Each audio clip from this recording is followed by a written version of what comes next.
Good morning friends. तर आता मी जात आहे माझ्या सासरी. नागपूरवरून जात आहोत कामठीला. बाबांना हॉस्पिटलमधनं डिस्चार्ज झालेला आहे. तर आता त्यांची तब्येत नेमकी कशी आहे तर तेच बघायचं आहे. त्यांचं ऑपरेशन झालेलं आहे, त्यानंतर आता त्यांची कंडिशन कशी आहे. तर असं ऐकायला मिळालं आहे की जेवण वगैरे बरोबर ते करत नाही. त्यांची हालत दिवसेंदिवस खूप खराब होत चाललेली आहे. तर चला तुम्हाला पण दाखवते बाबाची तब्येत कशी आहे. तर आम्ही येऊन पोचलेलो आहो आता घरी.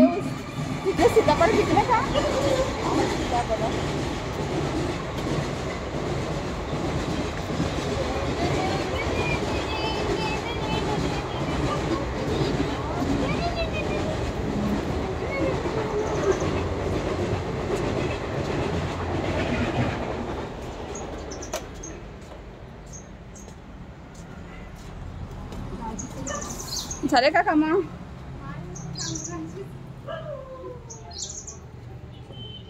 चला बाई.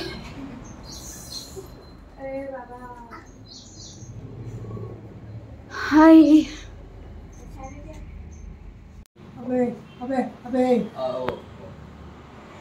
आग होत सन. कूलर वाला नहीं आया क्या? कूलर सांगितला होता का? कूलर वाला आला?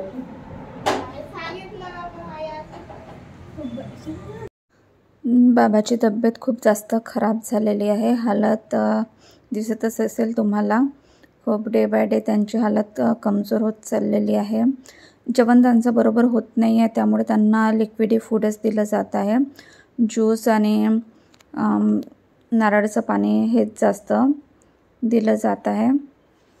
तर त्यांच्याकडे बघून खरंच खूप वाईट वाटत आहे, कारण आधी इतके स्ट्रॉंग होते. रोज सकाळी फिरायला वगैरे जाणं त्यांचं प्रॉपर रूटीन होतं आणि एकदम अशी कंडिशन बघून खूप वाईट वाटत आहे त्यांना बघून.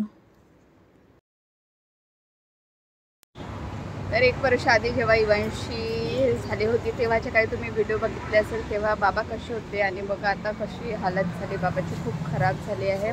त्यांचं ऑपरेशन झालं, ॲक्च्युली स्टोनचं ऑपरेशन झालं आणि अजून त्यांचं चेकअप वगैरे चालूच आहे आणि काही रिपोर्ट्स पण यायचे आहेत. तर सध्या त्यांचं जेवण वगैरे बरोबर होत नाही, त्यामुळे हालत खूप जास्त खराब झाली आहे. आणि म्हणूनच मग आम्ही पण त्यांचं ऑपरेशन वगैरे व्हायचं होतं म्हणून थांबलेली मी इतके दिवस.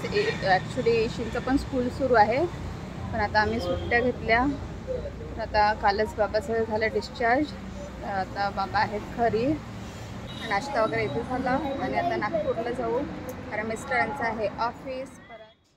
हे आहे मोगऱ्याचं वेल आणि याला बघा खूप सारे फुलं लागलेले आहेत आणि या फुलांची स्मेल खूप मस्त येत आहे. चल सानवी, सुट्ट्या लागल्या का?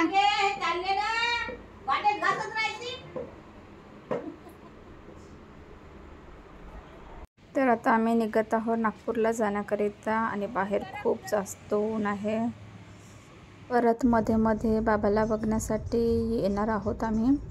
आणि माझे मिस्टर तर तसे येतच राहतात, म्हणजे ऑफिस पण करतात आणि बघण्याकरिता पण येत राहतात. औषधी वगैरे त्यांना द्यावं लागतं. तर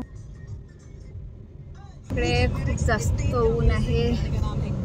आता रियालिटी आहे आता नागपूरमध्ये. तर खूप जास्त उन्हामध्ये हालत खराब होऊन जाते.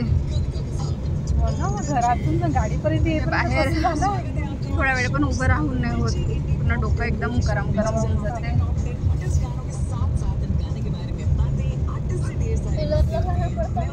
तो टोकन आहे ना, तोच एक्सपर्ट झाला असेल.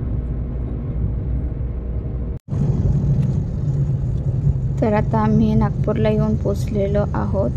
तर नेक्स्ट ब्लॉगमध्ये भेटूया फ्रेंड्स. तोपर्यंत बाय.